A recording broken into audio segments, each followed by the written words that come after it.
It's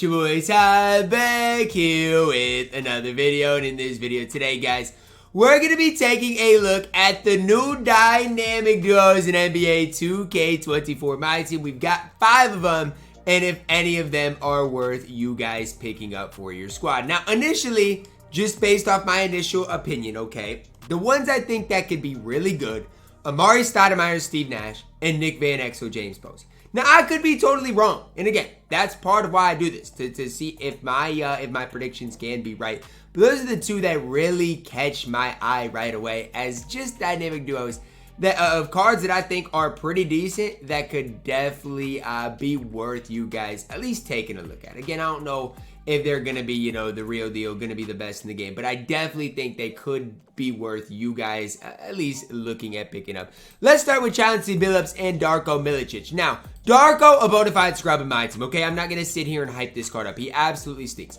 But you give him Chauncey Billups, he gets a few more badges. I'm not going to sit here and say he becomes good, because that's not the case. He still does not become good.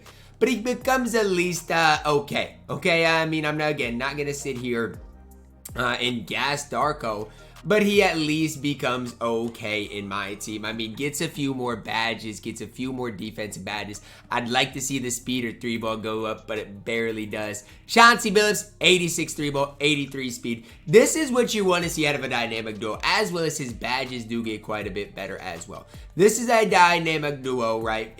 Not necessarily Darko, but in Chauncey, he gets quite a bit better, and I'm just a fan of it, okay? And I can be a fan of it. You guys don't necessarily have to be, but I do like Chauncey Billups. My team becomes 6'3", decent height. Problem with Chauncey is you got to run Darko, and Darko is a bona fide scrub. Now, why do I think the Amar'e Stoudemire and Steve Nash duo could be good? Because Amar'e is good, okay? It all starts and ends with Amar'e. This card is already good. Then you give him Steve Nash. He gets Hall of Fame post-spin technician. You guys can see badge-wise, gets 2 more badges, including a Hall of Fame badge. Driving dunk goes up 5. Standing dunk goes up 5. Just gets a little better. Again, I'm not just going to sit here and gas the card because, I mean, his defense doesn't get any better. And it's basically all inside scoring or post moves. But it definitely does at least help him out a little bit. How much? I mean, a little, not a ton. For Steve Nash, oh my gosh, my mouse is going all over the place. For Steve Nash, he gets an 89 3-ball, okay? And I've said it before, and I'll say it again. I think at the time I'm recording this, okay, the 3-ball is the most important stat a guy can have. So that going up 5 is a pretty big deal for Steve Nash. Speed goes up, acceleration goes up, perimeter defense goes up 10, lateral quickness goes up 10. This is the only way I think you run Steve Nash, is if you have Amar'e Stoudemire. I really do. Now, does this mean if you're starting Amar'e that you should start Steve Nash? I mean, after the guy, let's say, like, I'm just going to say this. After, let's say, Kyrie Irving and probably Damian Lillard, I think Steve Nash could be that next guy up. Again, I'm not trying to sit here and just gas the card, but I definitely could see him being that, next type of level of guy. I don't love Steve Nash, but I respect him enough, especially with that Hall of Fame dimer. That dynamic duo is definitely pretty solid, in my opinion. Sam Merrill, Isaiah Mobley. For Sam Merrill, first of all, I got to say, it's not going to change his dribble style, and it kind of needs to, because I'm going to be honest with you guys. His dribble style is just, I don't want to sit here and slander it, but it's not great, okay? He's got the basic dribble style. His release isn't good either. With the duo, 3-ball goes up, hustle goes up, lateral quickness goes up. That's a pretty big badge there. Ball handle goes up 5. But defensively, he's still an absolute liability, right? I mean, you look at the card, he's 6'4". Okay, that's not bad. But when you look at his stats, he leaves a lot to be desired. I mean, 68 speed at the point guard position, not great. For Isaiah Mobley, here's what you're looking at. I mean, gets a lot of total attributes. I mean, 111, gets bronze anchor. Does make him, I would say, quite a bit better. Now, doesn't mean it's worth running him. I mean, that's kind of the difficult question, because I still do not think it's probably ultimately worth running the card. But again, he does get better. Do I love that duo? No. Is it worth using? Again, it's totally up to you. I probably would say no. So far, like the Amar'e Steve Nash duo the most. Nick Van Exel, James Posey. 2 emeralds, I gotta say that I'm a massive fan of. So if you're no money spent, buckle your seatbelts up and hear me out on this one, okay? Just don't jump to the conclusion, oh, Tyler, emeralds, they can't play. No. Hear me out on this one, because I think this duo could be something special. Now, again, that's just me looking at things right now. but I definitely think that this could be something special in my team. Now, here's what you're looking at for Mr. Nick Van Exel, okay?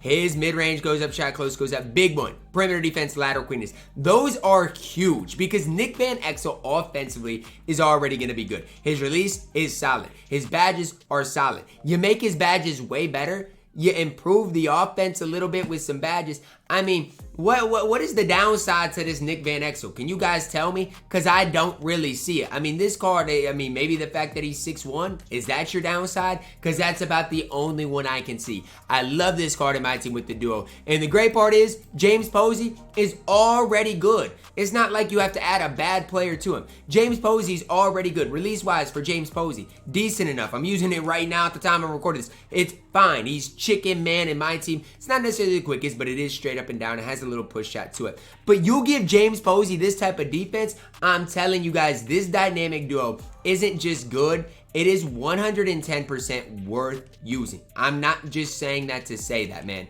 It is 110% worth using in my team. And if you're not using this and you're no money spent, you're doing something wrong. Because you can get a great point guard after the duo, as well as, you know, a great 3-and-D small forward after the duo for decently cheap. And honestly, if you grind the agendas out, you're probably going to get one out of the two out of the equal chance pack as well. I'm in love with this James Posey, Nick Van Exel duo. This is one I highly recommend you guys picking up. Okay. Again, I don't a lot of times say it or harp on it too much, but this is a duo I definitely do recommend you guys picking up just because I'm a big fan of both cards and they are both good on their own right for emeralds and they make each other better. Definitely a duo I recommend picking up. Now, this last duo, I think it's going to be tough for me to sit up here and gas this duo because neither of these cards can shoot to begin with. And I mean, after it, are they going to be able to shoot? I mean, we'll see, but I highly doubt it, right? And then up first, we got who? Stromile Swift. I mean, when I look at Stromile Swift, he's 6'10", but he can't shoot, and his defense doesn't get better. Like, okay, cool, you're improving his post moves.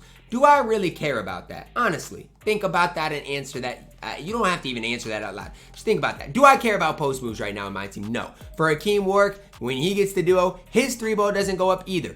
And you have to run them at your power forward center position. I can't think of a worse duo to run at the power forward position than Stromile Swift and Hakim Warrick.